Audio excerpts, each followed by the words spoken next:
But anyway, my name is Raul, so I've met some of you already. This is my third time here.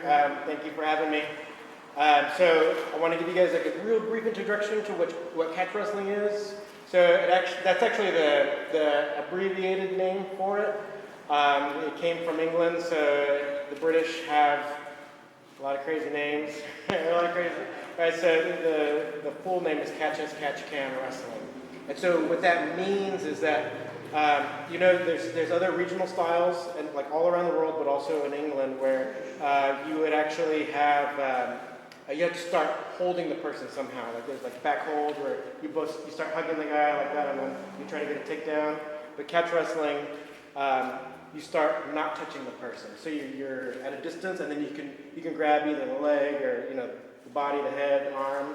So that's why it was catch as catch can. So however you can start, it's free for you. So that's what it really means. It doesn't necessarily mean like a submission or something like that. It's more characteristic of how you start, like starting position, right? But what also made it different from a lot of traditional styles in the world is that wrestling continues when you're on the ground, right? And so then this was like the style that ended up like sweeping the world.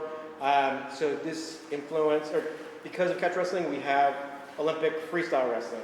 And then the style in the United States, folk style wrestling, that came from the early catch wrestlers. So they wanted to make a version that was safe for kids. So they took out a lot of the submissions.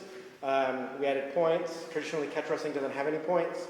And traditionally, there's no time limits. So back in the early 1900s, we had matches going for an hour or more. So that's one of the reasons why in the Olympics, they put time limits and points. And from the beginning, they took out submissions. And then eventually they changed the name from amateur catch as catch can to freestyle. So that's what you see today in the Olympics. All right, so yeah, you can win by pin or submission. There's no points.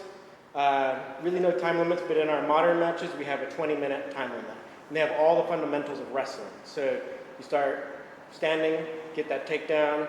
You can use the takedown to your advantage. Like if you know someone's going to take you down, you can try to reverse them, so you can try to get an advantageous position.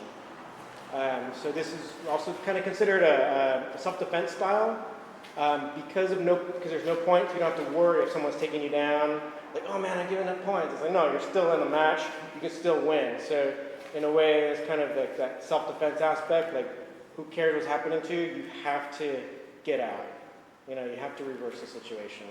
And the only other thing would be like, we don't necessarily want to be on our backs. So it's just stylistic difference. So. But, good. Yeah, the wrist is different. Because normally it'd be this way. When you turn it this way. There we go, guys. I don't think so.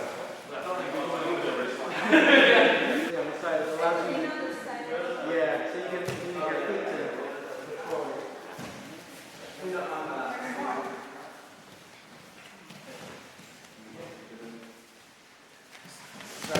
1, 2, 3. Gracie